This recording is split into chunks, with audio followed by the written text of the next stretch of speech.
Buenas noches, gracias por estar acá. Estamos en el segundo encuentro del seminario de lectura de este maravilloso libro. Hoy tengo la versión más moderna del libro acá, Delitos cualificados por resultado y causalidad, de Enrique Gimbernat Ordey. Acá en la versión de PDF, en la última, les cuento por si a alguien le interesa el libro, lo van a reimprimir porque estaba agotado, así que gracias a este seminario se vuelve a vender el libro de Enrique Gimbernat. En este segundo encuentro, que todavía faltan dos más, los próximos dos solo para recordar van a ser martes, no lunes. Los dos primeros eran lunes, los dos últimos van a ser martes. En este segundo encuentro, recuerden que los encuentros se hacen en el marco de un proyecto de CIT, un proyecto de CIT que, como todo indica por el libro, por las dudas que haya personas nuevas, es sobre delitos calificados por el resultado. Es un proyecto que dirijo yo, Alejandra Verde, en la Universidad de Buenos Aires, y estoy rodeada de un montón de investigadoras e investigadores jóvenes que están en distintos momentos de sus carreras, desde ayudantes, alumnos, hasta doctorandos, de todo. La mayoría, estoy grabando, ¿no?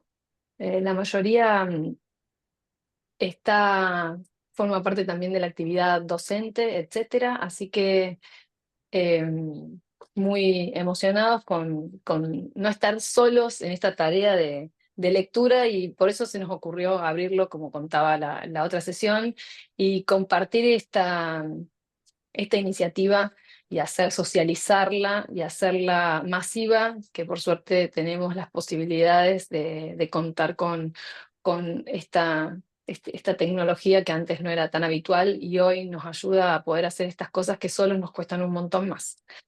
Este libro, Delitos Cualificados por Resultado, es un libro sobre la materia que nosotros estamos estudiando, pero como ya quedó claro la sesión anterior, es un libro sobre imputación objetiva, aunque la sesión anterior hablamos de la teoría de la causalidad adecuada. Vamos a seguir hablando un poco de la teoría de la causalidad adecuada, pero para ya empezar a entrar en la imputación objetiva, en lo que hoy va a ser la imputación objetiva.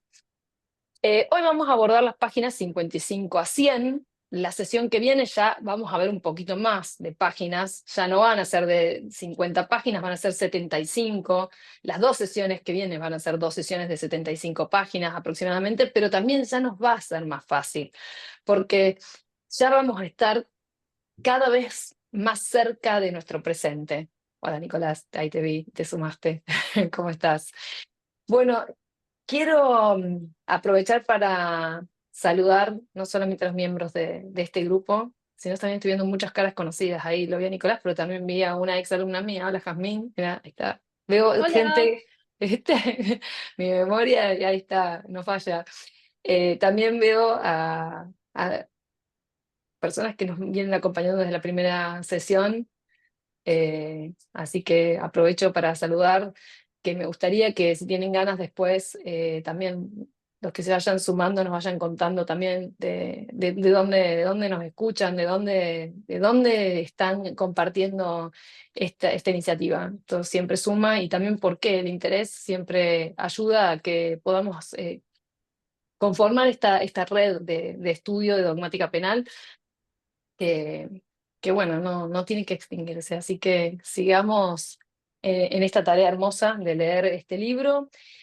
Eh, bueno, hoy vamos a seguir hablando de la última, porque se acuerdan que habíamos visto que la teoría de la causalidad adecuada tenía problemas en la fase interna y tenía problemas en la fase externa. Los problemas de la fase interna los expuse yo, después empecé a hablar de la fase externa, que es donde lo ubicamos en la teoría en la teoría del delito, y habíamos visto que se podía, o sea, que habían intentado ubicarlo en la culpabilidad, que no funcionó, después en la antijudicidad, que no funcionó, y habíamos dejado en ubicarlo en la faz de la tipicidad, en el tipo. Bueno, pero para esto ya estamos en un momento histórico bastante más actual, porque el tipo se desarrolla con la teoría de Belling después. Entonces, vamos a ver qué pasa en el tipo, desde el tipo entendido como algo puramente objetivo, hasta esos pasos que hicieron que el tipo dejara de estar conformado como algo puramente objetivo y pasara a tener información subjetiva muy fuerte. Vamos a pasar por el finalismo, vamos a hablar mucho de Belzel, hasta llegar a acercarnos a las teorías de la relevancia y cada vez más a la teoría de imputación objetiva. Después de esto, cuando terminemos de exponer esto, que de esto se va a encargar Felipe Fondevila, que ya lo voy a presentar, vamos a tocar dos temas más, los dos capítulos restantes de la primera parte, que es la doctrina de la interrupción de la relación de causalidad, que me gustó mucho ver cómo Gimbernat enfoca esta teoría y cómo él nos demuestra todo su saber sobre la epistemología y lo ontológico, que no es tan común verlo en juristas. Es decir, él rápidamente dice, la causalidad nos interrumpe. En todo caso hay que determinar qué causa es la que importa y la que no, y esto no es un problema de causalidad y cómo va a enfocarse con todo esto.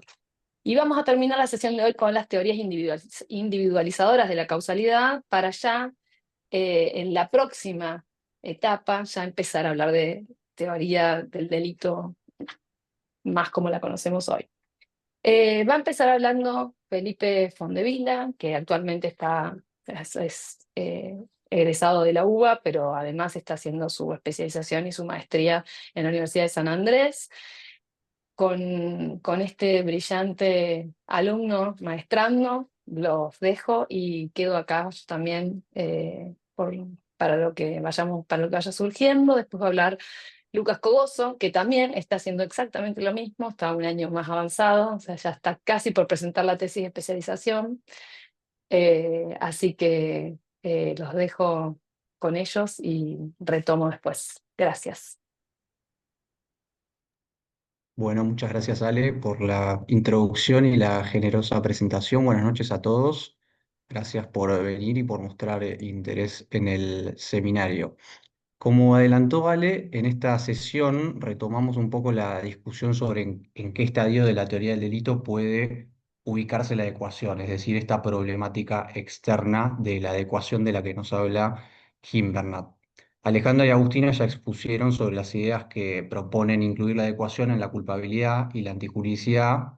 Entonces, en la sesión de hoy nos quedaría redondear el problema en relación con la tipicidad. Sí, esto es la posibilidad de incluir la adecuación dentro ya del nivel del tipo. En estas páginas 55 y 86, lo que hace Gimbernat es un desarrollo de las distintas teorías que proponen justamente esto, incluir en el tipo la adecuación como elemento. Sobre la exclusión, como cuestión ya más general, la introductoria, sobre la exclusión de acciones inadecuadas en el tipo, puede decirse que es importante porque es lo que permitiría terminar descartando la relevancia objetiva de causas inadecuadas y así la tipicidad, tal como justamente se hace hoy en día con la imputación objetiva, ¿sí? De ahí la relevancia. La postura o la exclusión de acciones inadecuadas en el tipo parte de una premisa que es lo que se propone preguntarse qué es lo que la ley prohíbe cuando prohíbe, por ejemplo, matar, para el caso de el homicidio o para el caso del robo o el hurto, qué es lo que la ley, a qué se refiere la ley cuando habla de quitar, por ejemplo, o sustraer.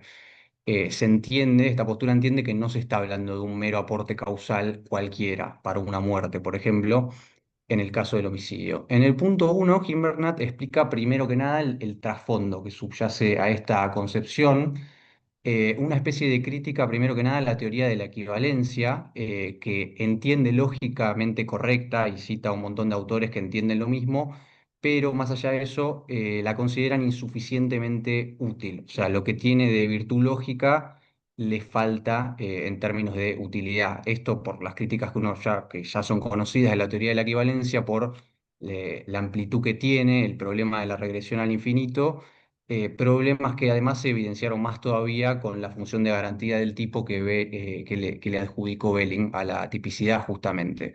Porque si cualquier condición es causa, entonces no podrían delimitarse bien los comportamientos que la ley realmente prohíbe. Entonces se entiende que es necesario algo más. Hubo entonces una reacción frente a estas críticas que fue no un ataque a las teorías de la causalidad concretas, sino a la causalidad como tal. Esto se llamó dogma de la causación y sería la concepción del ilícito como la mera producción externa de la lesión del bien jurídico o una concepción del tipo como mero proceso como una mera causación.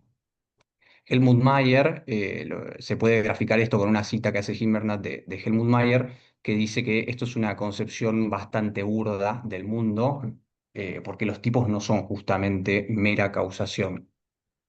Y esta crítica al dogma causal tuvo dos efectos. En primer lugar, una negación de la causalidad como centro del tipo, es decir, admitir que el tipo es algo más que la causación, lo que por ejemplo Belzel graficó con el finalismo, que después lo vamos a ver más concretamente, y Helmut Mayer y Hunich con la teoría de la imputación objetiva, por ejemplo, que también lo vamos a ver más concretamente.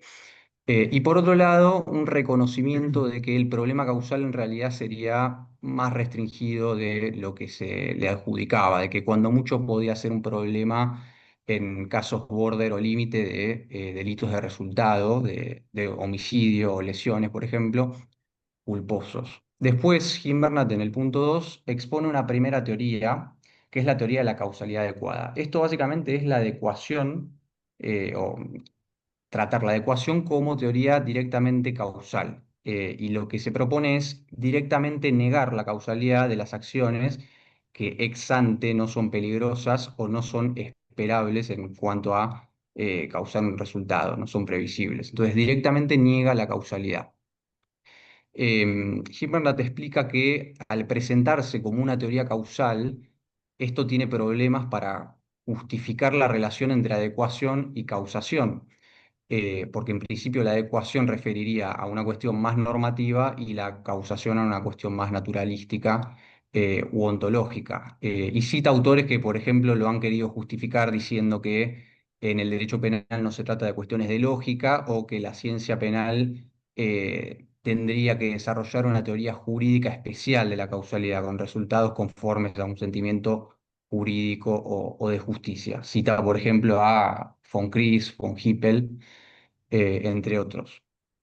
Limitar los alcances de la teoría de la condición ya en la causalidad es lo que dice Gimbernat, es el fallo de la teoría, porque la previsibilidad del resultado no tiene nada que ver con la causalidad. La causalidad es una cuestión lógica que sirve para eso, para comprender mejor los fenómenos del mundo natural, de la experiencia, y la adecuación en todo caso es una cuestión, es otra cosa, en todo caso es una cuestión normativa.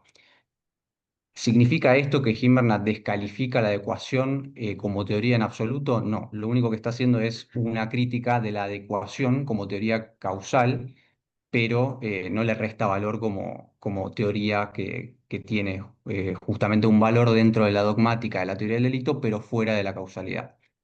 En el siguiente punto expone luego la teoría de la relevancia. El precursor de la teoría de la relevancia es Belling, y en Alemania fue defendida sobre todo por Metzger, que es el autor sobre el que Gimbernat trabaja o hace la explicación de esta teoría, sobre todo, y respecto de quién expone una crítica. Para Metzger lo que subyace a la teoría es esto que adelantaba al principio, determinar qué entiende, lo relevante es determinar qué entiende el lenguaje corriente, por ejemplo, cuando el tipo penal de homicidio dice matar a una persona, ¿sí? No es una mera causación, sino que algo más. La virtud de la teoría sería que abarca, o más bien, la relación con la adecuación es que abarca la adecuación, porque toda acción inadecuada sería irrelevante, y abarca aún más, porque abarcaría también acciones peligrosas que no lesionaran un deber de cuidado, lo que hoy, por ejemplo, podríamos llamar un riesgo permitido, o descuidadas cuando el resultado igualmente se habría producido de no infringirse el deber de cuidado, lo que hoy llamaríamos, por ejemplo, resultado inevitable. No es una teoría entonces que critique o que se meta con el concepto de la causalidad, sino que analiza cuestiones que vendrían después de eso. Entonces explica Metzger que tipicidad sería causalidad y algo más, causalidad y relevancia, y por ende trata la adecuación ya en el nivel del tipo. La crítica que hace Gimbernat de esta teoría es que Metzger no explica bien cuáles serían las acciones irrelevantes y atípicas. Lo que dice es que le haría falta una explicación mejor respecto de qué acciones serían irrelevantes, y lo grafica con un ejemplo. Por ejemplo, en el caso del homicidio, lo que dice el tipo penal es el que causare un homicidio. Entonces, en ese caso, el tipo es de naturaleza causal y uno podría decir que como tiene un sentido causal, según la teoría de la relevancia, como la expone Metzger, eh, sería relevante y atípica toda acción causal del resultado. Entonces, esto es lo mismo que haría la teoría de la equivalencia de las condiciones y así perdería sentido incorporar la adecuación al tipo, al menos expuesta de esa manera como lo haría Metzger según Gimbernat. Después, en el punto 4 expone la teoría de la imputación objetiva o los inicios de la teoría de la imputación objetiva y su relación con el concepto social de la acción. Empieza con una cita de Lippmann, según la cual las relaciones de causalidad adecuadas justifican la responsabilidad por el resultado, eh, pero no por la mera causación. ¿Sí? O sea, de nuevo, hay un elemento extra. Y Lagens, también lo cita Lagens, que distinguió entre imputación al hecho y causalidad objetivamente imputable basada en la previsibilidad objetiva. Esto sería diferente de un mero suceso casual. Después dice que la teoría de la imputación objetiva fue desarrollada por Hunich y Helmut Mayer. em, y lo que dice es que la teoría implicaría ya directamente en sus inicios, como fue expuesta, negar la existencia de una acción o comportamiento humano voluntario directamente. Eh, Así la acción sería entendida como un fenómeno teleológico, o sea, una acción sería un colocar consciente de causas y no una mera causación o una intervención final. A mí esto me hizo acordar a la teoría de la acción final de Belsel. Y justamente lo que expone en el punto 5 Gimbernat es el finalismo. Explica que la adecuación también tuvo influencia en el concepto de la acción final de Belsel, que tomaría lo bueno de la adecuación como noción filtro, porque intenta hacer lo mismo, pero a partir de la idea de la finalidad, y termina explicando que una acción final es la que sería objetivamente imputable. Gimbernat explica que, yendo a la parte dura de la teoría de la acción final, que la base de esta teoría son dos principios. En primer lugar, que la acción humana es un proceso causal dirigido por la voluntad, o sea, es voluntad de causación, finalidad. Entonces, la finalidad sería requisito de la acción. Y por otro lado, que entonces la finalidad sea elemento del tipo. Entonces, el desvalor de acción sería tan parte del tipo como el desvalor del resultado, y la lesión de un bien jurídico no tendría ninguna significancia si no es a partir de una acción final. Esta premisa o este principio, esta exposición de principios ya permite advertir los problemas con los que se va a encontrar entonces la teoría de la acción final con los delitos imprudentes, y para justificar que en esos casos hay una acción final, nos dice Gimbernat. Con esto se relaciona el punto desarrollado a continuación, que Gimbernat llama teoría de la acción final, culpa y adecuación, en donde hace una explicación de cómo trata Belzel o cómo incorpora Belzel la noción o cómo se puede relacionar la noción de adecuación con la forma en la que Belzel trata los delitos imprudentes a partir de la teoría de la acción final. Según la teoría de la acción final, las acciones inadecuadas son atípicas en los delitos culposos, pero esto, explica Gimbernat, se fundamentó de distintas maneras. Em, y eso es lo que trata de graficar. Hubo una primera concepción según la cual los tipos culposos, Gimbernat dice una concepción extraña, según la cual los tipos culposos solo podían ser realizados culpablemente. ¿Por qué? Porque el incumplimiento de la diligencia objetiva requeriría o presupondría siempre comprensión de deberes. Entonces no habría manera de distinguir entre antijuridicidad y culpabilidad. En esta concepción, Belzel dice que la finalidad y la voluntad de realizar el resultado también podría estar presente en los delitos imprudentes. Y para esto hace referencia a la noción de finalidad potencial, es decir, en los delitos imprudentes la finalidad no sería real o actual, sino potencial. Y las acciones culposas serían causaciones que, si bien no fueron realmente finales, fueron potencialmente finales. Esto para mí, al menos como lo explica Gimbernat, es medio un juego de palabras. Yo no terminé de entender bien cómo pretende solucionar el tema de la finalidad de la conducta imprudente Belcel acá. Si quieren, después lo vamos a poder discutir. Pero bueno, me pareció un poco rebuscada esta idea de finalidad potencial. Ahora bien, más allá de eso, ¿cómo se relaciona esto con la adecuación? Bueno, todas las acciones inadecuadas serían objetivamente diligentes. Entonces, el desvalor de la acción imprudente, que radica en la infracción al deber de cuidado, faltaría. Entonces, según esta explicación de Belzel del delito imprudente, la acción inadecuada sería típica. O sea, incluso siendo explicada de acuerdo con la teoría de la acción final, la acción inadecuada sería atípica. Después sigue desarrollando cómo fue evolucionando la explicación de Belzel.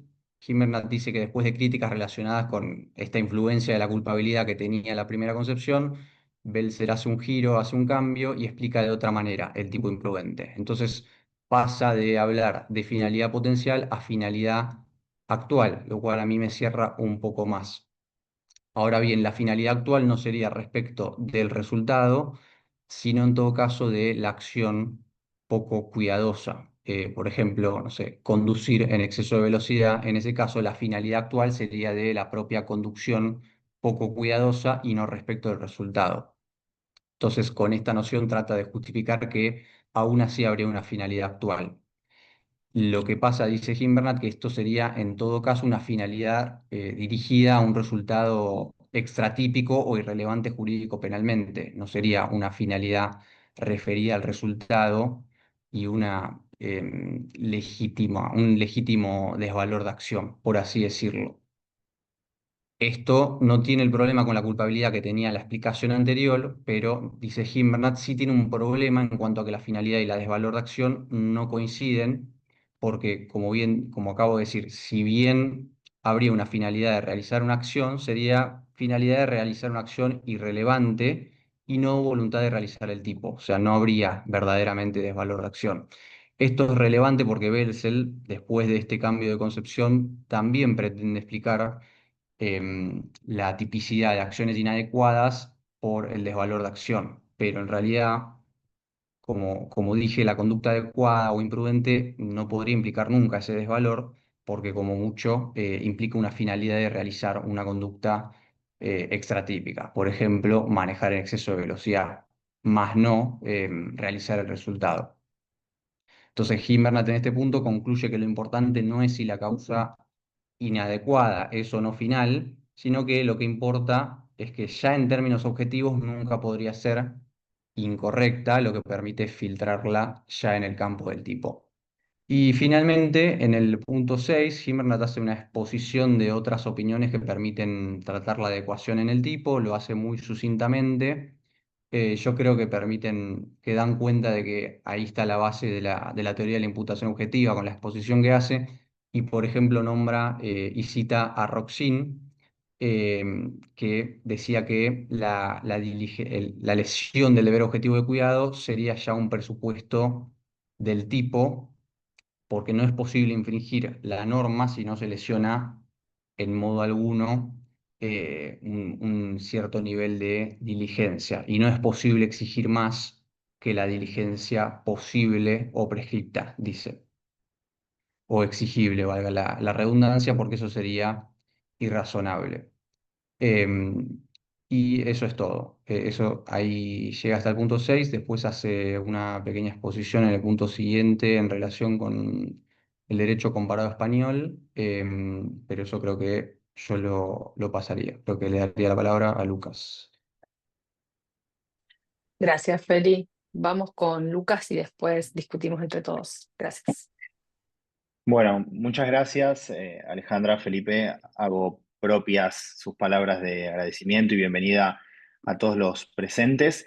En esta segunda parte de la reunión nos vamos a abocar entonces, como adelantaba Alejandra, a los capítulos 2 y 3 de la primera parte de este libro. Nos vamos a encontrar con una exposición mucho más crítica que lo que venimos viendo hasta ahora, fundamentalmente en el segundo capítulo, y también mucho más breve. En primer lugar, en el segundo capítulo nos encontramos con críticas a la doctrina de la interrupción de la relación de causalidad. Esta doctrina, explica Gimbernat, es adoptada por el Tribunal Supremo Español y por la doctrina de este país para resolver aquellos casos en los cuales el nexo causal se presenta de forma problemática. Sin embargo, aquí podríamos decir termina la cuestión descriptiva de esta teoría porque prontamente adopta seis, podríamos decir a grosso modo, seis críticas que obviamente no son independientes entre sí, sino que están interrelacionadas, pero duras críticas a esta doctrina. En primer lugar, dice que es una doctrina confusa desde un punto de vista terminológico porque se utiliza alternativamente el concepto de relación de causalidad y el concepto de consecuencia natural, y este uso alternativo, dice, no nos propone de alguna forma criterios ciertos para poder entender cuándo se está utilizando uno de ellos y cuándo el otro y por qué no coincide el uso de los términos. A su vez, continúa la crítica a nivel de falta de criterios en cuanto a la ausencia de ellos a efectos de determinar cuándo ciertas circunstancias pueden fundamentar la negación o la ruptura del nexo causal y cuándo no, porque advierte que ciertos casos, como por ejemplo los de negligencia de la víctima o los de intervención imprudente de un tercero, pueden dar en un caso indistintamente lugar a esta ruptura o a esta negación del nexo causal y en otros casos podría mantenerlo incólume. Entonces, digamos, en resumen y como tercera crítica, pero consecuencia de las dos anteriores, dice, bueno, esto termina dando lugar a decisiones contradictorias en las sentencias. A esto se suma una cuarta crítica dirigida específicamente al Tribunal Supremo Español, que como dijimos anteriormente, adopta esta doctrina. Critica puntualmente el autor que la cláusula que utiliza para aplicar esta doctrina, que es aquella que habla de la existencia de accidentes extraños que no tienen relación con aquel realizado por el delincuente, dice, bueno, es una cláusula demasiado abstracta que no nos dice nada y que en definitiva puede dar lugar a la batería de soluciones inimaginables, porque podría incluso llevar a justificar o hace posible justificar aquellas decisiones que solo tienen arreglo con las intuiciones del juez, que en definitiva es lo que dice el autor, es lo que habitualmente pasa. Y por último, en esta serie de críticas a la doctrina de la interrupción del nexo causal, tenemos quizás la más fuerte de todas ellas, que la podríamos calificar como de una falsedad conceptual, y esto un poco hablaba Alejandra en la presentación, dice, la relación de causalidad existe o no existe, pero no podemos predicar de ella que se interrumpa. Y nos trae dos ejemplos, dos casos en definitiva, dan cuenta de cómo los elementos subjetivos no alteran la relación causal y los casos, a grosso modo, son los siguientes. Plantea un supuesto en el cual una persona genera una lesión en forma dolosa que no produce la muerte de la víctima, sino que esto se produce a consecuencia de un evento posterior, que este sería el presupuesto básico de los dos casos, y la consecuencia de la muerte se produce en el primero de ellos a raíz de un accidente que sufre la ambulancia que traslada al lesionado en un puente que se derrumba. Y en el segundo de los casos, podríamos decir que la persona llega al hospital, no podríamos decir sana y salva porque sufrió una lesión, pero llega al hospital en condiciones de ser atendida por el médico, pero a raíz de una mala praxis médica termina falleciendo. Entonces, esta contrastación que hace el autor de estos casos pretende demostrar que si nosotros negaríamos en estos casos o diríamos que se interrumpió la relación del nexo causal, deberíamos sostener esta apreciación, esta conclusión, incluso en el supuesto de que el autor de las lesiones dolosas conociera aquella circunstancia especial que en el caso iba a causar la muerte de una forma diferente que con las lesiones. Es decir, en el primero de los casos, el estado defectuoso del puente por el cual necesariamente tenía que pasar la ambulancia, y en el segundo de ellos, la falta de credenciales o la falta de capacidad del único galeno que se encontraba en ese lugar para poder atender a la víctima. Entonces, como conclusión, lo que propone el autor es que el dolo o el elemento subjetivo no puede crear una relación material donde ésta no existe. Y como resumen de este primer capítulo, lo que dice Gimbernat es que la teoría de la interrupción del nexo causal, en definitiva, opera con criterios confusos y contradictorios y no tiene nada que ver con el problema causal. Y de esta forma, entonces, termina el primer capítulo, que, como adelanté, tiene un tinte crítico, digamos, bastante interesante. Como vemos, es básicamente todo lo que dice el autor, mientras que en el tercer capítulo no deja de ser crítico, pero vamos a tener una descripción, una presentación de distintas teorías individualizadoras de la causalidad. El autor, en este punto, parte de una calificación y dice, bueno, ¿qué es lo que las caracteriza a estas teorías que pretenden o que tienen un intento en separar las condiciones de las causas? Pero rápidamente adelanta, esto no es suficiente para diferenciar a las teorías individualizadoras de la causalidad de la teoría de la causación adecuada. ¿Por qué? Porque esta última, en definitiva, a la hora de fundamentar la relación de la causalidad, también busca que el comportamiento del autor no sea considerado como una mera condición, sino que busca aquel que pueda ser calificado como una causa adecuada del resultado. Entonces, en búsqueda de una diferenciación entre estas dos teorías, o mejor dicho, grupos de teorías, porque teorías individualizadoras de la causalidad no es una sola, vamos a ver que en este caso desarrolla 8. El criterio diferenciador es que mientras que la teoría de la causación adecuada delimita las causas de las condiciones en base a consideraciones normativas, las teorías individualizadoras de la causalidad, excepto una de las 8 que desarrolla, lo hacen en base a criterios no valorativos, sino la mayoría de las veces científico-naturales. Y esto vamos a ver sobre el final, que es objeto especialmente de crítica por parte de Gimbernat. Entonces, como decía, el autor nos va a proponer 8 de estas teorías. Algunas de ellas simplemente las va a mencionar y en otras va a hacer algunos desarrollos críticos un poco más importantes. Parte, en este caso, de la propuesta de Kohler, para quien la causa es, a diferencia de una mera condición, el elemento que produce existencia. Y dice, esto hace que sea esencialmente determinante para la clase y la intensidad de los fenómenos. Y el ejemplo que nos ofrece, mucho más práctico y didáctico, es el caso de una planta. Y dice, mientras que la semilla es la causa, porque determina qué es lo que va a brotar, qué planta es la que vamos a tener en el futuro, el calor o la humedad, que son vitales, necesarias para que esa planta crezca, en definitiva son condiciones del devenir que tienen que concurrir para que nazca la planta.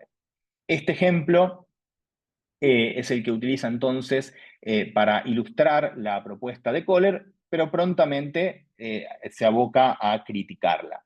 Y lo hace fundamentalmente desde dos ópticas. En primer lugar, dice que muchas veces va a ser imposible, en un caso concreto, determinar cuál ha sido la causa y cuáles han sido las condiciones del resultado. Esto es, en definitiva, podemos decir, una crítica que después Gimbernat le va a hacer a todas estas teorías, en el sentido de, bueno, los ejemplos que proponen están buenos, pero es muy difícil trasladarlo al resto de los casos. Y la segunda causa dice, bueno, aun cuando esta distinción entre causas y condiciones fuese posible, vamos a tener casos en los cuales no va a ser correcto la solución a la que llegamos con esta distinción. Y concretamente dicen, no puede ser correcto que solo aquel que coloca una causa eficiente sea autor de un resultado. Y utiliza un ejemplo que es el siguiente. Presenta que una persona está siendo perseguida por otra con alteraciones mentales y que esta última tiene la intención de matar a quien está persiguiendo. quien afortunadamente logra ponerse a resguardo en una propiedad privada, donde se encuentra el dueño, el propietario de este inmueble. El caso plantea que el propietario del inmueble le adeuda mucho dinero a aquel que está siendo perseguido, entonces a efectos de liberarse de esta deuda, permite que el loco ingrese a la propiedad para cumplir con su cometido, es decir, que abre la puerta. Y la observación que hace Gimbernat es, al hacer esto, quien abre la puerta, en definitiva, está solo introduciendo una condición, mientras que la causa eficiente de la muerte no es otra que la acción del enajenado mental. Que en definitiva es algo que creo que a nadie de los que estamos escuchando, bueno, yo estoy exponiendo, que ustedes están escuchando esta exposición, le parecería satisfactoria esta solución. Seguidamente va a abordar solamente a modo expositivo la teoría de Birkmeyer de la condición más eficaz y propone que la causa de un acontecimiento es aquella condición del resultado que ha contribuido a su producción más que las restantes. Aquí se agota la mención a Birkmeyer y continúa rápidamente hacia la propuesta de Richard Horne, según el cual la causa de un fenómeno es un cambio, entendido como una producción o una cesación de un estado, un acontecimiento, que por su fuerza y actividad, este es el elemento distintivo de esta propuesta, trae consigo con necesidad un segundo cambio, es decir, la producción o cesación de un segundo estado, un segundo acontecimiento, siempre que existan las condiciones necesarias para la producción de un resultado. Para esto, quienes luego vayan a retomar la lectura, recomiendo especialmente las lecturas de las notas al pie para entender cuál es la propuesta de Richard Horne y cuál es la crítica de Glaser y Gimbernat, porque de la lectura del cuerpo del texto no lo terminamos de entender. En efecto, de la nota al pie, específicamente de la 394, surge que la crítica de Gimbernat a esta propuesta, que no es fácil de entender lo que propone Richard Horne, porque también un comportamiento que pueda ser considerado solo condición del resultado, también puede fundamentar la responsabilidad.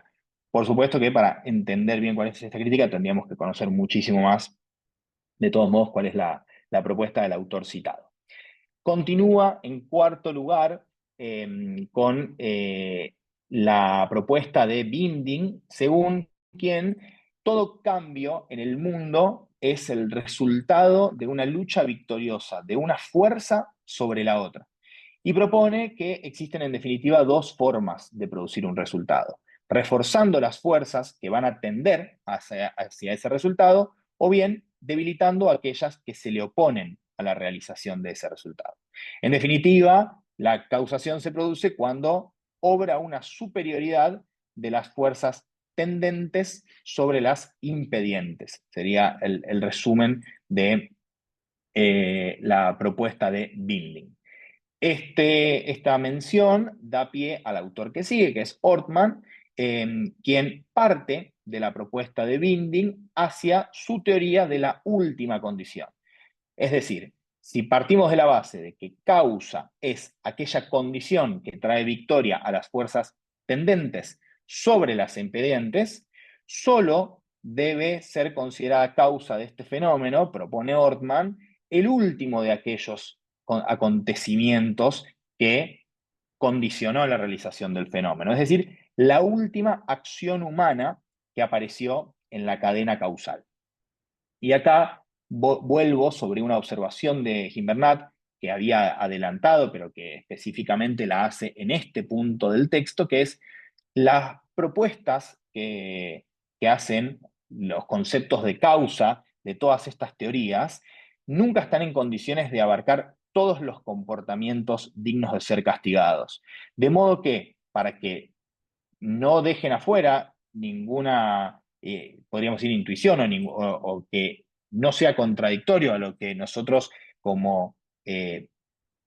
la palabra que usa específicamente es al sentido del pueblo del derecho, dice Gimbernat, es necesario utilizar correctivos y modificaciones, que en definitiva lo único que hacen es restarle claridad a las teorías, porque si necesitamos todo el tiempo buscar diagonales y escapatorias para que sean adecuadas, obviamente que eso digamos, no es una solución loable.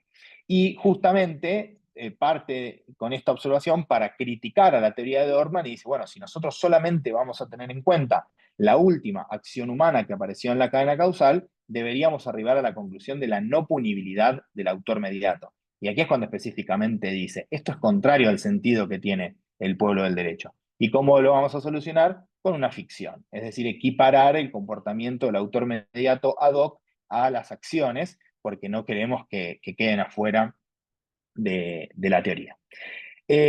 Luego va a desarrollar las teorías o propuestas de dos autores.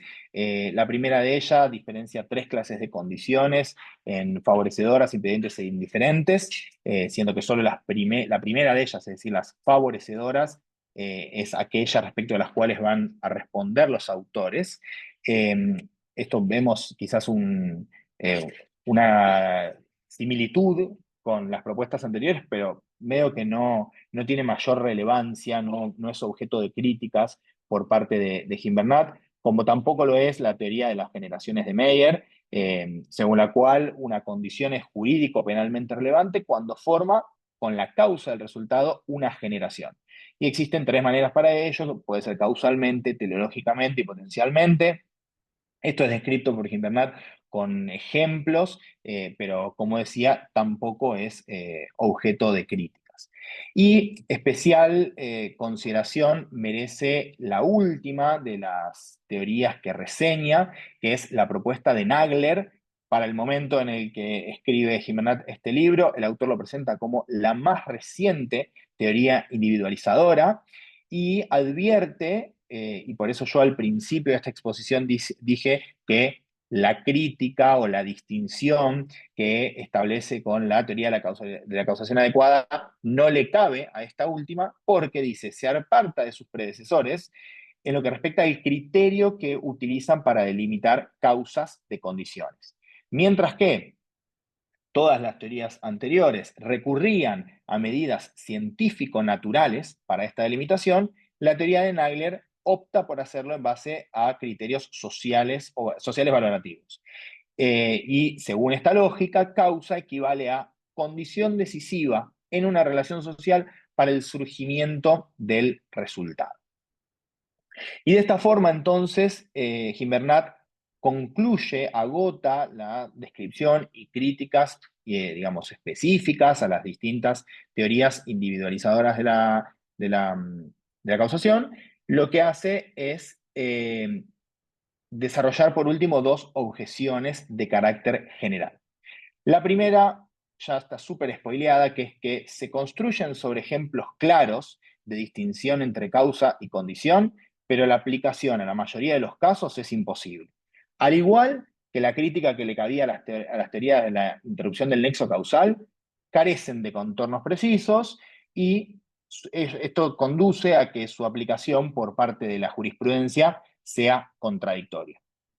Y la última fuerte crítica que, volvemos, solamente le corresponde a las primeras 7, podríamos decir, es que si nosotros partimos de la base de que para la doctrina tradicional la causalidad para los delitos de resultado es decisiva para hacer una calificación relativa a si el comportamiento es o no antijurídico, y si nosotros partimos también de la base de que el juicio de antijuridicidad es un juicio de valor, toda teoría que pretenda decidir sobre la base de criterios científico-naturales y no valorativos, como lo hacen las teorías individualizadoras de la causalidad, está condenada al fracaso. Y bueno, de esta forma entonces concluye el segundo capítulo y así la primera parte del libro de Gimbernat. Bueno, muchas gracias, Lucas. Solo para hacer el cierre de la exposición de Lucas y Felipe, creo que quedó claro también la evolución histórica de las teorías que sistematizaron, por lo menos hasta donde llegamos, que es hasta, creo que vamos a empezar a hablar del funcionalismo, porque lo está creando Gimbernat con Roxin en la época en que está realizando este libro. Nos está mostrando el paso por la sistematización del derecho penal. cómo a partir de las teorías causalistas, en donde el dogma causal era absolutamente relevante y querían solucionar el problema de la imputación a partir del causalismo y tratar de otorgarle esa importancia a las teorías de la causalidad que no nos pueden dar y que todavía seguimos encontrando algunos resabios de hacerle decir a la causalidad cosas que la causalidad no nos puede otorgar, como por ejemplo seguimos hablando de interrupción de cursos causales salvadores, con teorías que pretenden hacerle decir a la causalidad cosas que la causalidad no nos puede decir, ¿no? Entonces seguimos todavía desde el punto de vista jurídico, como crítica quizás a las posturas actuales, porque nos sirven, porque permiten resolvernos un montón de casos, pero seguimos todavía en algún punto haciéndole decir a la causalidad cosas que la causalidad no nos puede decir, y no por eso la causalidad no es importante. Ese es el punto, la causalidad no es ni más ni menos importante que una condición necesaria para poder determinar cuál es la causa jurídico penalmente relevante, pero nada más que eso, no es una condición suficiente, que es lo que quizás pretendieron en algún momento, en un momento en donde el causalismo estaba en pleno auge y solamente iba a ser entonces una teoría científica, la teoría del derecho penal, como se buscaba en aquella época, a principios del siglo XXI, a finales del siglo XX, si podíamos estar ligados con las ciencias naturales, y por eso ese interés tan grande en aquel momento por poder resolver el problema de cuál es, de todas las causas que hay, la que importa desde la causalidad. Por supuesto que esto no funcionó como una teoría causal, pero nos abrió las puertas, todas esas teorías que no funcionaron desde la causalidad, nos abrieron las puertas para mostrarnos que, bueno, sin causa, o sea, si no podemos determinar cuál es la causa, no la causa eficiente o la causa adecuada, la causa, alguna causa, no podemos hablar ni siquiera de imputar un comportamiento que no es causa, ¿no? Que no es causal. Entonces, lo primero que tenemos que determinar para poder hablar de imputación es si ese comportamiento es o no es una causa, es decir, una relación ontológica que une al resultado con la acción, primero que nada.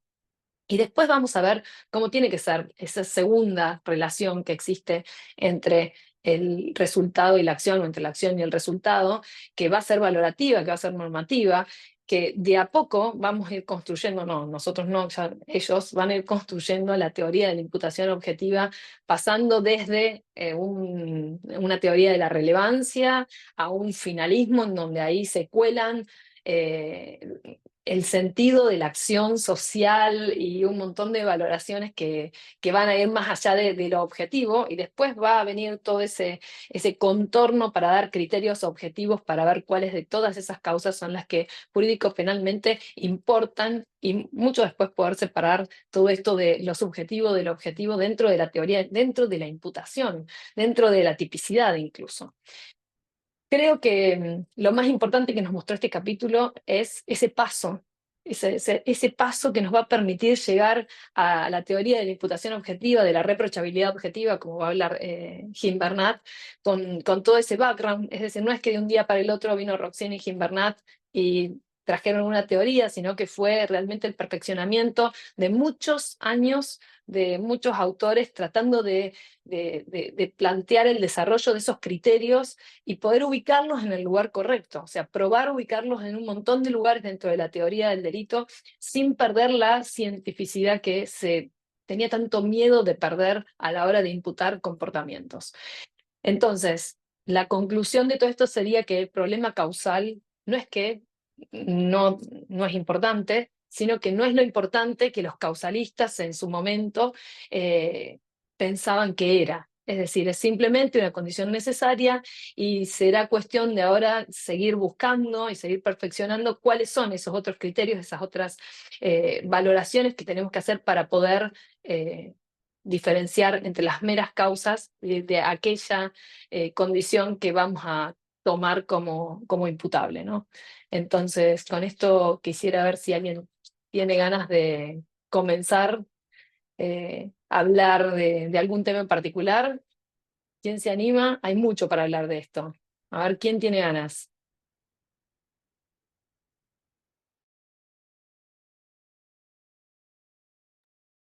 Eh, yo, a medida que, no sé si se me escucha, ¿me Sí, escucha bien? perfectamente, Juan. Juan, decinos, Eh, porque hay gente de otro lado que vos formas parte del proyecto. Dale. Genial. Bueno, mi nombre es Juan Carvajal, me sumé al proyecto este año porque cursé el cuatrimestre anterior de la materia, así que me sumé a la comisión. Bueno, yo no soy de Buenos Aires, soy de Viedma, pero me vine a estudiar acá, así que nada, agradecida a Ale y a todos. Me abrieron las puertas de la comisión, así que muy contento por eso.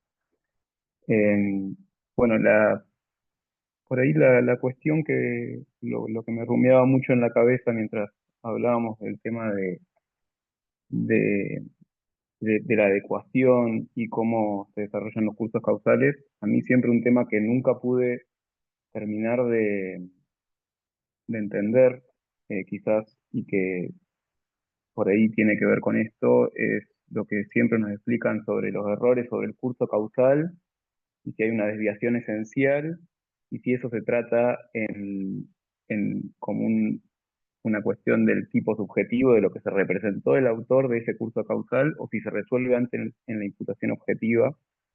Eh, no, no, quizás no es una observación muy útil, pero siento que quizás este tipo de textos nos puede dar una respuesta o una intuición de cómo en realidad deberíamos concebir un caso, como por ejemplo el de alguien que va a planear incendiar el negocio de su enemigo a la noche, sabiendo que no va a estar, y lo prende fuego y al final su enemigo se había peleado con la pareja y se quedó a dormir en el negocio, ¿no? Como que siento que me va a servir para resolver ese caso en específico que siempre que me preguntan alumnos por ahí en la cátedra de elementos en la que estoy, nunca puedo llegar a terminar de responderles, ¿no? Pero bueno, no, Gracias, Juan. Bueno, para discutir sobre tu caso, no desde la teoría de la adecuación, que tenía muchos problemas para responder ese caso, eh, Chris tenía muchos problemas para responder justo ese caso. Hoy, desde la imputación objetiva, ahí tenés deberes de cuidados de que si vas a emprender una conducta ilícita, tenés que tener un deber de cuidado todavía mayor, porque eso sería un delito calificado por el resultado, en donde o sea, ya el solo hecho de llevar adelante una conducta dolosa te obliga a tener que evitar resultados no deseados, pero previsibles. Entonces, ahí dentro de la imputación objetiva vas a tener que poder analizar si era o no previsible que estuviera alguien dentro de una vivienda, por más que vos creyeras que esa persona no estaba. Entonces, como si es previsible que en una vivienda esté una persona, y si no lo chequeaste, vas a responder imprudentemente también por esas muertes que no quisiste, como un delito calificado por el resultado, que en casi todos los países está el incendio seguido de muerte. Pero bueno, tus alumnos están bastante interesados en los delitos calificados por el resultado, en donde al último, en la última parte, vamos a tratar de ver cómo es ese nexo que tiene que conectar al delito base con el resultado que surge, porque todavía estamos en un solo hecho, ¿no? En un solo resultado. El problema que, o sea, todo esto va a despertar, o sea, yo entiendo que a Jim Bernat, y estoy sin saber, ¿no? Entiendo que por leer su texto, él se interesa por las relaciones de imputación objetiva a partir del problema que encuentra con la relación entre el delito base y el resultado no querido que ocurre después. Es decir, y empezar a hablar ahí si tiene que haber o no una relación, el versar ilícita, etcétera. Pero bueno, creo que sobre eso podemos hablar incluso todavía en la última sesión un poco más. Pero sí, gracias. ¿Qué más? ¿Quién tiene ganas de hablar de algo?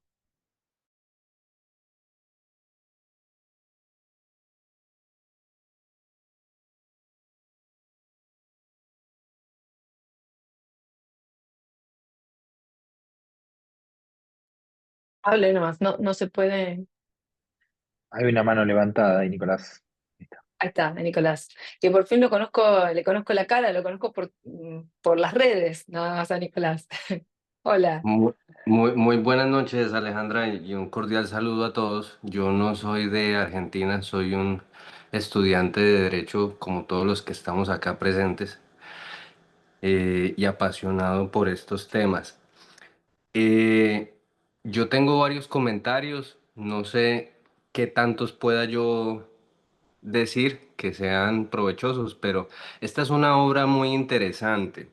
Cuando uno, por ejemplo, mira el libro de causalidad y de imputación que recopiló el profesor Marcelo Sanchinetti, él tiene varios artículos homenaje y dentro de ellos él tiene un artículo homenaje sobre la relevancia de los cursos causales hipotéticos que realiza en homenaje al profesor Gimbernat, precisamente a partir de este libro que él más o menos bautiza como causalidad de imputación objetiva. Es que prima facie el título del libro es un poco engañoso porque es que uno llega y dice delitos cualificados por el resultado y causalidad, eso la mayoría de legislaciones ya no tienen esos tipos penales hoy en día, entonces luego entonces ¿para qué me sirve? Sin embargo, por ejemplo, cuando tú analizas el libro, si tú te remontas, por ejemplo, en la página 51, eh, tú miras una nota al pie de página donde Gimbernat cita el tomo 4 de la obra de Binding, de las normas y de su transgresión. Y ahí ya se evidencia el germen del concepto de riesgo permitido. Luego entonces, como tradicionalmente uno trata de achacar o de imputar el concepto de riesgo permitido al concepto de adecuación social, que en un escrito Manuel Cancio Meliá expone su desarrollo historiográfico o histórico, y generalmente se atribuye eso de una u otra manera a Belzel. Aquí se puede evidenciar que ya hasta en eso Binding estaba avanzado y de la mano de Binding uno también puede argumentar que Max Ludwig Müller, que también aparece en ese libro recopilatorio de Sanguinetti, hacía alusiones a qué tanto se puede permitir desde una perspectiva, valga la redundancia, normativa. Y algo que parece una obviedad hoy en día, pero que no lo era tanto en ese momento, es realizar una distinción o una bifurcación entre lo que viene a ser el análisis causal frente a la adscripción, partiendo de una concepción normativa de lo que es un resultado. Que por ejemplo esa distinción la sigue manteniendo Roxin en su manual, la sigue manteniendo Jacobs en su manual, es algo en lo cual enfatiza mucho, partiendo de su modelo normológico Urs Kienhäuser, y su visión analítica del concepto de delito, y es, por muy básico que suene, es necesario distinguir las relaciones causales partiendo de un conocimiento ontológico de las relaciones normativas. Y fíjate, por ejemplo, cómo en la página 65 uno también podría ya empezar a determinar cómo Jim Bernat va sembrando lo que posteriormente se conoce el juicio de peligro que se realiza desde una perspectiva subjetiva ex ante o intersubjetiva ex ante, partiendo del autor frente al cual tú seas partidario. Y más allá de eso, cómo de una u otra manera uno puede empezar a deducir materialmente o si se quiere también tácitamente un concepto que es tan vacilar al principio de culpabilidad que viene a ser el concepto de dominabilidad. Luego entonces, ¿qué tan permitido es achacarle a la luz de los parámetros del ordenamiento jurídico en un derecho penal de la culpabilidad un resultado a una persona? Y partiendo de ello, y en similar sentido, al momento de realizar el análisis de la fundamentación del ilícito, ¿qué debe de entenderse por ilícito? Y partiendo de ello, si tú quieres ir, pero obviamente no es justo achacarle, o bueno, no sé si es justo o no, porque pues uno ve estas lecturas y las está haciendo de forma ex post. Jim Bernard escribió esto antes de cumplir los 30 años y fue su tesis doctoral con Roxini Henkel, entonces, pero fíjate las relecturas que uno le puede dar, porque uno también puede partir de cómo, por ejemplo, Vives Antón y su concepto semántico o significativo de la acción hizo tanto énfasis en lo que realmente significan los términos. Y creo que fue Felipe el que ahondó tanto en eso, qué significa realmente matar. Y significa matar simplemente causar en un sentido desnudo, causalista, o matar a la luz del derecho penal debe de tener un significado distinto, sin dejar de lado el aspecto de la causalidad, pero teniendo de presente que una valoración y una adscripción de una acción o de un resultado se circunscribe a parámetros completamente diferentes.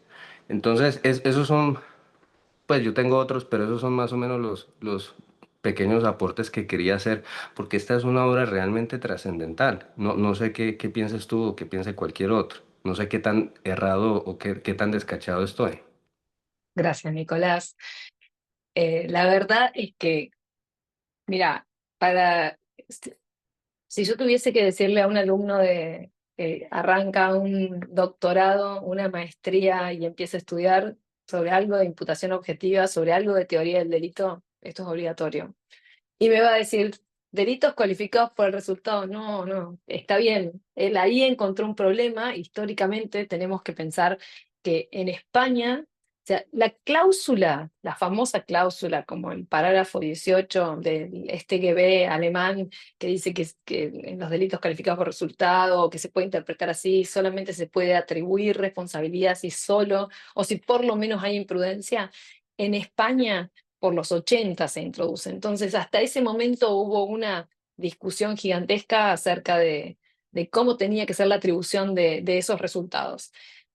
Esto seguramente, o sea, la idea de los delitos cualificados por resultado, lo que hizo fue despertar en Gimbernat un terremoto de ideas acerca de cómo tiene que ser la imputación de los resultados y tratar de distinguir entre la causalidad y la imputación, como vos bien lo dijiste, y como todos hoy empezamos a dar clases y decimos como, bueno, primero tiene que haber una acción y ahí empezamos a hablar de qué es acción y vamos a hablar rápido del resultado y vamos a hablar de causalidad para después pasar a la imputación objetiva cuando antes estaba todo mezclado y cuando antes incluso estaba mezclada la acción con la causalidad y con la imputación objetiva, porque hacían desaparecer, vimos nosotros hoy cómo hacían desaparecer a la acción mágicamente, de repente no había acción porque no había imputación en realidad. Entonces, viendo qué hacían desaparecer mágicamente, cuando en realidad lo que estaban faltando simplemente eran criterios de atribución de imputación objetiva. Entonces, todos esos pasos. A mí, para continuar con la discusión quizás, que no está tan desarrollado acá, eh, no sé si se acuerdan, pero la teoría de Frank, de la prohibición de regreso, o sea, surge como una teoría causal. O sea, intenta ser una teoría causal, la prohibición de regreso, y justamente está en la interrupción en la interrupción de los nexos causales. Y me resulta apasionante justamente ver cómo eso fracasa como teoría causal, y cómo después Jacobs reconstruye una teoría absolutamente normativa acerca de la prohibición de regreso, ¿no? Entonces vemos que esto es algo que va ocurriendo con todas aquellas teorías que pretendieron ser causales para poder dejar de lado aquellas causas que son inadecuadas o que o que hay un problema, o que hay se confluyen varias causas y hay que atribuir responsabilidades diferenciadas, ¿no? Como termina siendo la previsión de regreso actual, que no tiene nada que ver con una teoría causal y que nace en la época de Frank como una teoría puramente causal. ¿Qué más? ¿Qué más podemos comentar de esto? Y claro, Nicolás, esto es algo que venimos hablando también de entrada, es tratar de entender este libro eh, contextualmente, porque hoy ya conocemos toda la teoría de Gimbernat y toda la teoría de Roxin y la de Jacobs y la de Mañalich y todas las teorías más actuales, pero en ese momento todavía estaba esa transición entre o esa lucha del finalismo con el causalismo y ese interés por ponerle un coto al finalismo que estaba destruyendo al causalismo y esa explicación que todavía no terminaba de cerrar y como todas las teorías decían algo, pero había que buscarle esa forma. ¿Qué más? ¿Qué más podemos decir de todo esto?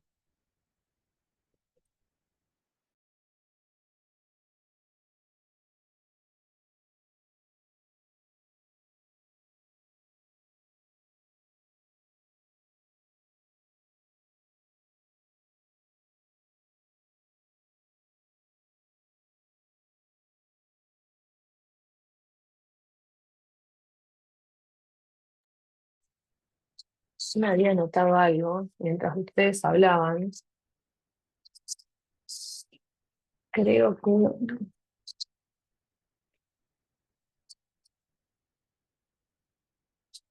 esto de la interpretación del sentido de los tipos penales, que Metzger empieza a hablar, o sea, pensemos que ahí estábamos en pleno causalismo, y después de Metzger, o sea, el finalismo viene después, y ya empezamos acá a notar esa interpretación de sentido de los tipos penales, esa idea de empezarle a dar un sentido o una esencia. Recuerdo haber leído en algún lado que la única esencia era la esencia de vainilla cuando estábamos estudiando en Alemania, los contrafinalistas, hablando de esto, pero decir, bueno, ¿qué es esta idea de sentido que se cuela dentro de la interpretación de lo que tiene que ser un tipo penal, con esta idea de, bueno, ¿qué es matar, por ejemplo? ¿Matar es solamente la causación o hay algo más? ¿Quién le da ese sentido? ¿Quién determina el sentido? Y ahí empieza el gran problema de la determinación del criterio. Y todo esto va marcando, después del finalismo, ¿no? Con la reacción al finalismo, va a ser buscar un criterio que no dependa de valoraciones ético-normativas, que no dependa de un sentido de la acción social, sino que dependa de criterios objetivos. Y ese va a ser el gran punto en el que van a terminar de armar Gimbernat, Roxin, después Jacobs, etc. Tratar como de deslindar aquellas cuestiones más subjetivas a la hora de determinar los deberes de diligencia o aquello que hay que ver en el mundo para poder ver si la persona actuó diligentemente o no, si era previsible, si era ex ante adecuado, también ver cuándo, el momento de mirar, desde qué lugar hay que poder mirar el comportamiento humano de esa causa para poder decir si fue una causa jurídico-penalmente relevante o no. ¿Qué más? A ver. ¿Puedo hacer una pregunta? Sí, ¿Cómo estás? Jazmín, novio, ¿cómo estás? Porque hablando escuchando en realidad, se me vino un tema a la cabeza que no sé si está tan relacionado, pero yo creo que sí, que es el tema del actio liber en causa, que es un tema que a mí cuando lo estudié, en su momento en Elementos lo habíamos estudiado con un texto de Gustavo Trovato, el de que analiza el caso Petruf, no sé si te lo acordás, que analiza un caso de un señor que era epiléptico y había estado, o sea, manejaba y le agarró un ataque de epilepsia y mató a una persona en ese estado. Y se analizaba así la situación de haberse puesto, o sea, no haberse hecho el estudio previo a manejar, o sea, se podía analizar como una conducta, como una conducta punible, o si se le Pero podía un atribuir acto ese liber in causa resultado. imprudente. Claro, por ejemplo, o vos tomaste alcohol y te pusiste y empezaste a manejar, el tema es que vos en ese momento eras, o sea, estabas de una manera inimputable, pero si volvés para atrás, la conducta no es socialmente inadecuada, como que vos tomaste alcohol en realidad, y eso no es una conducta que está socialmente reprobada. Entonces, ¿cómo analizamos este tema? El tema del acto liber in causa, voy a hacer un disclaimer porque que con la imputación objetiva es otro problema, pero es el tema que más apasiona, creo, a todo alumno apasionado por el derecho penal, acto liber in causa, y también tiene una respuesta, o sea, la respuesta que se va a dar, yo creo que es la respuesta axiológicamente correcta, pero jurídicamente tiene problemas la teoría del actio liber in causa, porque el actio liber in causa lo que nos va a decir es, bueno, mira, al momento de ponerse a realizar la acción, la persona tenía la culpabilidad. Después la va a perder, al momento del hecho no la va a tener, entonces nosotros vamos a atribuirle, vamos a retrotraer, hay muchas teorías, ¿no? Sí, Muchas. sí. La teoría que creo que es la dominante es la que vamos a hacerle retrotraer la culpabilidad al momento en que toma la decisión. Pero lo cierto es que al momento del hecho no tenía culpabilidad. Claro. Pero nos parece injusta la respuesta de dejar a esa persona inimputable porque Y es lo como el hizo, caso cuando toman alcohol, justamente porque saben que si toman que alcohol se se ponen violentos envalentonan. y sí, y le pegan a su esposa, por ejemplo, y lesionan a la esposa. En el caso de un esposo Uy, con un. Sí. perdón, desaparecí, no, me salió un gato. No. No, el problema del actio libera in causa, que es un problema que se da en la culpabilidad, o sea, ya tenemos que haber pasado un montón de instancias de imputación, etcétera, subjetiva, objetiva, porque puede ser imprudente, que esa sería todavía más compleja. Por ejemplo, el primer Sí. caso sería la persona que, por ejemplo, conduce un vehículo que sabe que tiene problemas de, por ejemplo, epilepsia o algún problema que Sí. puede hacerle causar algún movimiento involuntario y que no toma la medicación. Entonces, se coloca en esa situación, ese todavía Es es re un problema. rebuscado. Es mucho más complejo atribuir culpabilidad en esos momentos. Hay que ver cuánto se sabe, pero está claro que ahí tendríamos que probar la imprudencia a la hora de no tomar la medicación sabiendo que podría tener esa consecuencia, sin querer tenerla, ¿no? Sí, Son obvio. dos situaciones diferentes. El problema es que nosotros ahí también hacemos o sea, ahí lo que buscamos es tener una respuesta eh, que nos conforme en términos de justicia, pero que tiene sus deficiencias jurídicas, es innegable. Roxine escribió un texto fabuloso sobre actio libera in causa solamente, que Ah, te dale. recomiendo que leas. Si querés te lo podemos pasar, es muy interesante, mostrando, bueno, por qué se puede suplir esa falta de causalidad al momento del hecho para traerla. Pero ¿sabes qué hacen los alemanes? Como se dan cuenta de esto. O sea, los alemanes se dan cuenta que hay un problema, o sea, lo solucionamos así porque nos parece que es la solución más justa, tenemos una teoría, pero hay algo que nos cierra. Están creando tipos penales específicos en la parte especial para estos casos. Ah, Por ejemplo, en, el en 332 creo que era. exactamente, en la conducción. Ahí está, eso es lo Sí, que hacen. sí, justo leía Entonces, eso hace lo que poco. criminalizan es el hecho de ponerse en situación de. El que se pusiera en Claro. situación de. Es básicamente como regla el ponerse en situación de. Acá está Guido, que Guido es otro apasionado por la actio libera in causa desde que lo conozco. El hecho de ponerse en situación de es lo que se criminaliza. Pero Bueno, bueno, en Argentina no hay eso, ¿no? no, no, no, no. Pero el hecho de ponerse, bueno, el hecho de ponerse en Perdón, situación, ¿puedo decir sí. algo? Sí, cierro la idea y te paso. El hecho de ponerse en situación de no llega a cubrir la ilicitud propia Mm, de matar a la mujer porque está celoso el marido porque salió, ¿no? La sí. ilicitud es bastante diferente. Feli. Yo quiero agregar, le pregunté a ChatGPT dónde estaba esto en el Código de Tránsito y Transporte. Para mí, el caso del taxista es una imprudencia por asunción. Por ¿Cuál? ejemplo, en la ciudad de Buenos Aires, si el taxista que tiene epilepsia no se toma antes de salir a manejar las pastillas, le aplica, pero de cajón, este deber de cuidado del artículo 5.2.1 del Código de Tránsito que dice, los conductores deben verificar antes de ingresar a la vía pública que tanto él como su vehículo estén en adecuadas condiciones de seguridad bajo su responsabilidad. Su estado psicofísico debe ser tal que le permita controlar su vehículo y realizar las maniobras necesarias en la vía pública. Entonces, yo ya en ese momento encuentro la imprudencia, en el Sí, yo momento también, previo. Feli, pero sabes que a lo mejor hay que reconstruir mejor el caso. Construir un caso de Alic imprudente es difícil porque generalmente son imprudencias puras, pero puede darse un caso, habría que pensarlo, ¿no? Acá en este momento sería imposible, pero pensar un caso en el cual la persona se represente todo esto y diga, bueno, de última no va a pasar y ¿Puedo hablar, Ale? sí, obvio, ¿quién está hablando? Yo, Mili, Billy. ¿cómo están? Hola. Quizás un caso de una persona que nunca tomó alcohol en su vida y toma una noche y se pone en una situación, pero imprudentemente se pone en una situación de ¿cómo se dice? está tan alcoholizada que maneja y termina matando a alguien, por ejemplo. Pero eso no sería, porque para que haya actio libere causa, la persona tiene que imprudentemente ponerse en la situación de inimputabilidad. Sí. Me parece que tomar alcohol y manejar así es como una imprudencia, por más que sea la primera o la última.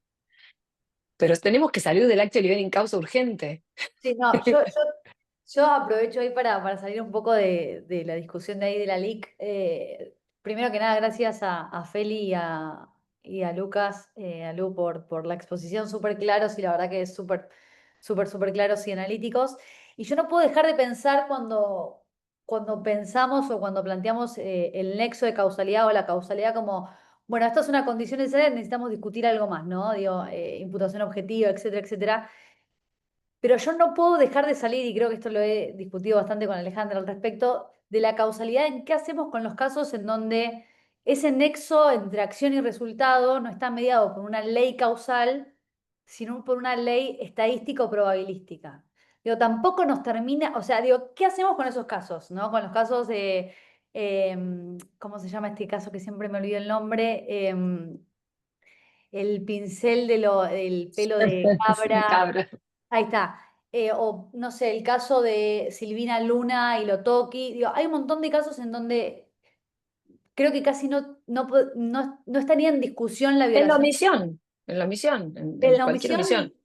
ni que hablar, pero digo, bueno, ¿qué hacemos con esos casos también? Digo, ese resultado, ¿estamos dispuestos a dejar impunes ese resultado o esa violación a un deber de cuidado? ¿Qué pasa cuando la discusión se invierte? Es decir, cuando el deber de cuidado es muy evidente que se vulneró y se violó, pero no tenemos tan acreditada, o no podemos acreditar esa ley causal o ese nexo causal y solamente tenemos leyes probabilísticas o estadísticas. Creo que desde ya que los juristas nos metemos mucho más en nuestro terreno de discusión antes que meternos en ámbitos en donde quizás hacemos más agua, pero bueno, yo no puedo dejar de pensar cada vez que hablamos de resultados y de nexo causal en qué hacemos con estos casos, pero no creo que lo podamos resolver hoy, pero lo planteo como duda para seguir pensándolo también. Gracias, Sofía. Nico, vos querías decir algo. Sí, yo también, yo siempre aclaro que no, actualmente no me dedico a la dogmática, entonces por ahí mis intervenciones no tienen la profundidad que, por ejemplo, la de mi tocayo Nicolás.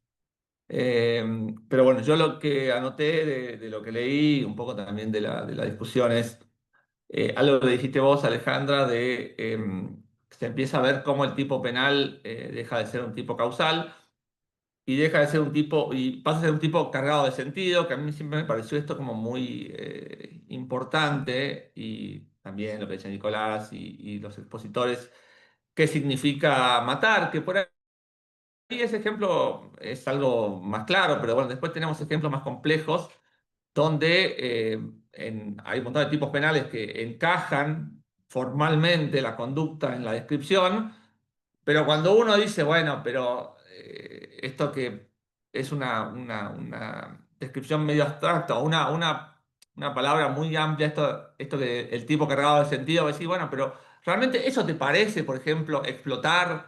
¿O eso te parece realmente una estafa? Más allá de que uno tenga todos los requisitos típicos, eso me parece fundamental por un lado.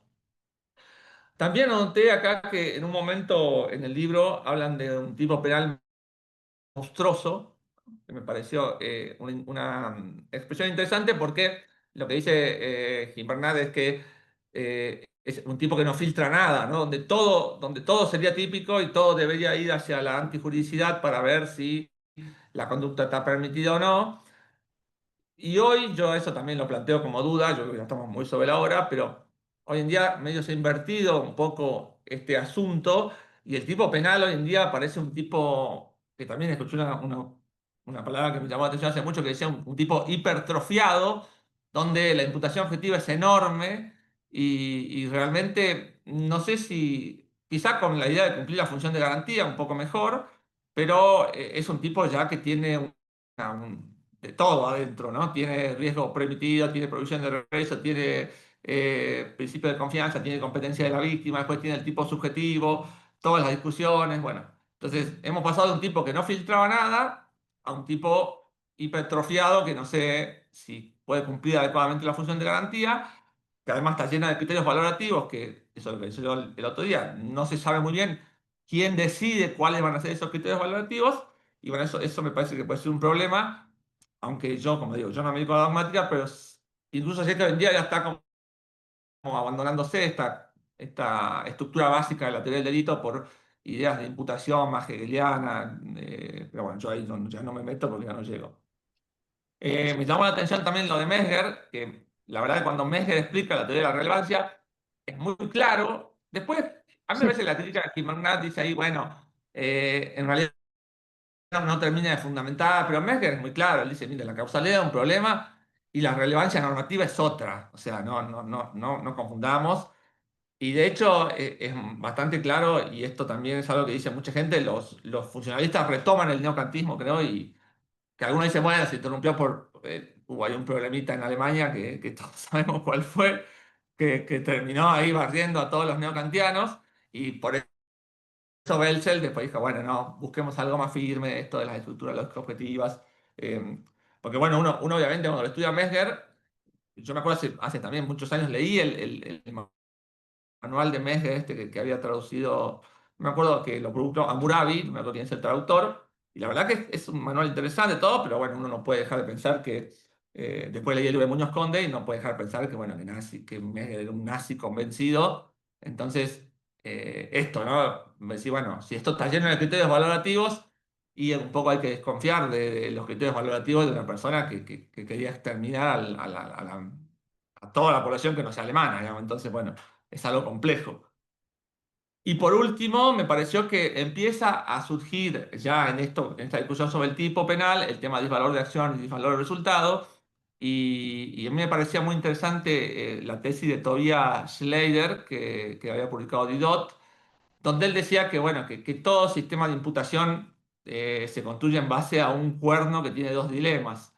Uno es el principio de culpabilidad, que si uno extrema ese principio, termina castigando pensamientos, que es un poco la crítica que le hacían a los subjetivistas, que obviamente los subjetivistas se defienden de esa crítica, yo sé que es mucho más complejo, y hay otro cuerno, la otra parte, el otro cuerno, el otro extremo del cuerno, es el disvalor del resultado, que si uno termina extremando ese disvalor del resultado, termina en la responsabilidad objetiva, ¿no? En el Versailles.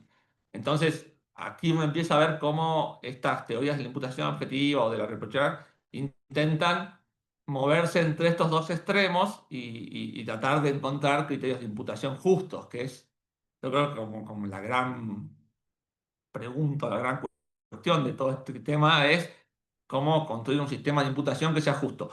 A mí siempre me llama la atención de estos autores, y sobre todo de los autores alemanes y demás, que no traen normas constitucionales. Yo creo que en Argentina, no sé si es una forma de pensar o algo, traemos mucho más normas constitucionales para pensar los sistemas de imputación, ¿no? O sea, Magariños, por ejemplo, con el artículo 19.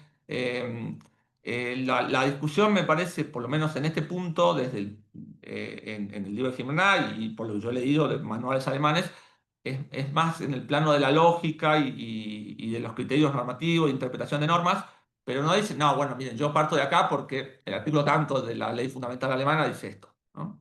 Algo que los argentinos me parece intentan hacer un poco más. Zaffaroni es un ejemplo. Como te digo, bueno, me acuerdo de Magariños que él incluso intenta entroncar la imputación objetiva con el 19. Esto de las acciones son públicas cuando son exteriores, sobrepasan un riesgo, y en contraposición a las acciones privadas del 19. Así que bueno. Y lo que decía, no sale el nombre de la chica que habló antes, porque dice posgrado UBA 24. Sofía. Sofía, justo. Seguramente acá no lo puede recomendar mejor que yo, pero hay esto de la causalidad como probabilidad. Hay un gran libro de Y lo Gabriel. leyó. Causalidad, probabilidad determinismo. Todos Así los que que están bueno. acá saben de qué hablamos. Así que ese libro me parece espectacular para plantear ese tema, ¿no? Que bueno, Sí, es algo que está sí, muy piola y me parece que sí, lo explica con mucha claridad. Y bueno, esto de buscar en Bunge el concepto de causa es algo interesante. Pero bueno, sí, la es idea algo de que que anoté en la librería. no hay un solo nexo ontológico que una al resultado de la acción, sino que puede haber más de uno, pero tiene que haber un ontológico. Bueno, dijiste un montón de cosas, Nicolás. La discusión tendría que empezar ahora, pero me están diciendo que tengo que cerrar esto, porque es de la UBA. Voy a quedarme con esta idea de lo de constitucional y alemán, que me dejaste ahí con muchas ganas de seguir hablando de esto para la próxima. Voy a retomar esta discusión, porque obviamente que hay anclaje constitucional en Alemania, no es que no hay nada, pero... pero bueno, retomemos esto. Está Ezequiel Monti, que también hace un trabajo sobre el 19 acá, súper interesante. Malarino, no Malarino, sino Malarino también hace un trabajo acá en Argentina del 19, y está todo al principio del año, y yo la verdad es que eh, creo que de ahí también hay mucho para sacar la teoría angloamericana. Y bueno, nos tenemos que ir. El martes que viene. Es un poquito, hay que leer un poquito más, pero es más fácil. Así que martes que viene hacemos más corta la charla, así podemos discutir más, ya que por fin salió la discusión. ¿Sí? Nos vemos la próxima. Gracias a todos, nos vemos. Chau, chau. Chao. Chao, gracias.